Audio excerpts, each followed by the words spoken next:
بسم اللہ الرحمن الرحیم۔ السلام علیکم ورحمۃ اللہ وبرکاتہ۔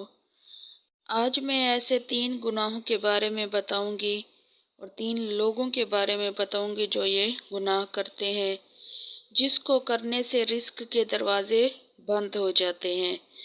آپ صلی اللہ علیہ وآلہ وسلم نے صحابہ کرام سے فرمایا، گناہوں سے بچنا، ہر حال میں ہمیشہ گناہوں سے بچنے کی کوشش کرنا، کیونکہ انسان گناہوں کی وجہ سے ملنے والے رزق سے محروم ہو جاتا ہے۔ رزق میں سے برکت اٹھا لی جاتی ہے۔ اولاد بھی رزق کا حصہ ہے، مال بھی رزق کا حصہ ہے، دولت بھی رزق میں شامل ہے۔ جب انسان گناہوں پر گناہ کرتا ہے تو اللہ تعالیٰ کی نافرمانی کرتا ہے تو اولاد کی آنکھوں میں حیا نہیں رہتی۔ اولاد پھر ماں باپ کی عزت نہیں کرتی۔ جب گناہ حد سے زیادہ بڑھ جاتے ہیں تو اللہ تعالیٰ ان کے گھروں سے خوشحالی کو چھین لیتا ہے، ختم کر لیتا ہے اور پریشانیاں ان کے گھروں کے اندر بھر دیتا ہے۔ گھر میں رہنے والا ہر شخص پریشان ہی پریشان نظر آتا ہے۔ امیری کے جنازے اٹھ جاتے ہیں، امیری کے جنازے نکل جاتے ہیں، غریبی عروج پر آ جاتی ہے۔ اللہ تعالیٰ اولاد جیسی نعمت بھی چھین لیتا ہے۔ پریشانیاں پورے گھر کو گھیر لیتی ہیں صرف گناہ کرنے کی وجہ سے۔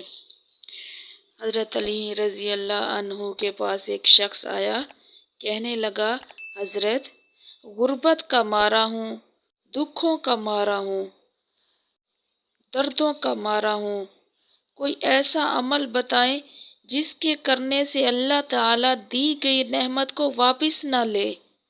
ایک وقت تھا جب میں بہت زیادہ امیر تھا، میرے پاس گاڑیاں تھی، مال تھا، دولت تھا، پیسے تھے، شہرت تھی، عزت تھی، سب کچھ تھا، نوکر تھے، لیکن آج میں غربت کا شکار ہو گیا ہوں۔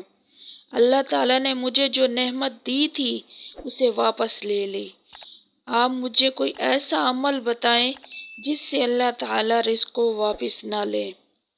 تو حضرت علی رضی اللہ عنہ نے فرمایا، 3 طرح کے لوگوں کے لیے رزق کے دروازے بند کر دیے جاتے ہیں، ان کے رزق سے برکت ختم کر دی جاتی ہے۔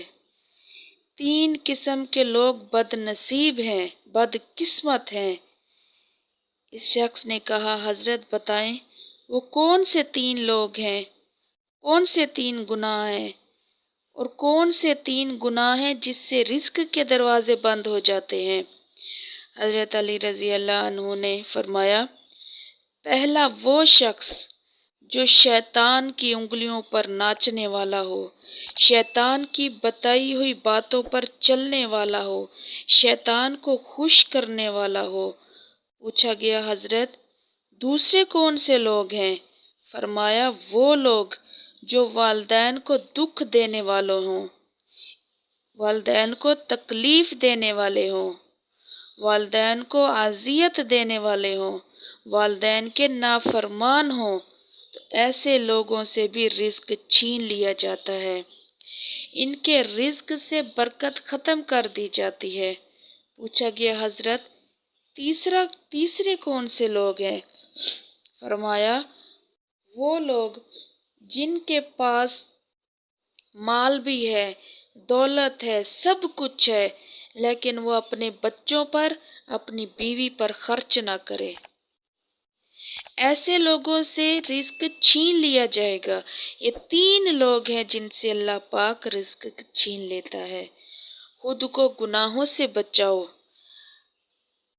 اللہ تعالیٰ کا ڈر رکھو، اپنے اندر خوف رکھو، تقوی رکھو۔ گناہوں سے بچو گے تو تمہاری آخرت بھی بن جائے گی اور زندگی بھی بن جائے گی۔ اپنے اوپر شیطان کو حاوی نہ ہونے دو۔ شیطان تو انسان کا کھلا دشمن ہے، وہ گناہوں کی چیزوں کو چمکدار چیز بنا کر دکھاتا ہے اور انسان نادان اس کی باتوں میں آ کر گناہ پر گناہ کرا جاتا ہے۔ خدارا اپنی زندگی کو اس شیطان سے بچا لو، اللہ کے بن جاؤ، اللہ کے ہو جاؤ، اللہ کو اپنا بنا لو، اللہ کو دل میں بسا لو، آپ کی ساری پریشانیاں دور ہو جائیں گی، فکریں دور ہو جائیں گی، ٹینشنیں دور ہو جائیں گی، دکھ دور ہو جائیں گے، آزمائشیں ختم ہو جائیں گی۔ تم اللہ کے بن جاؤ گے تو اللہ تمہارا بن جائے گا اور تمہارے سارے مشکل کام آسان کر دے گا۔ تو مجھے امید ہے کہ آپ کو میری بات سمجھ آ گئی ہوگی کہ اب آپ لوگوں نے گناہوں سے دور رہنا ہے۔ ہم اس دنیا میں اللہ کی عبادت کرنے آئے ہیں، اللہ کو اپنا بنانے آئے ہیں، تو آپ کوشش کرو اسی بات میں، اسی کام میں لگ جاؤ، اللہ کو اپنا بنانے میں پوری محنت کرو، نماز پڑھو، روزے رکھو، صدقے دو، خیرات کرو، اللہ کو راضی کر لو۔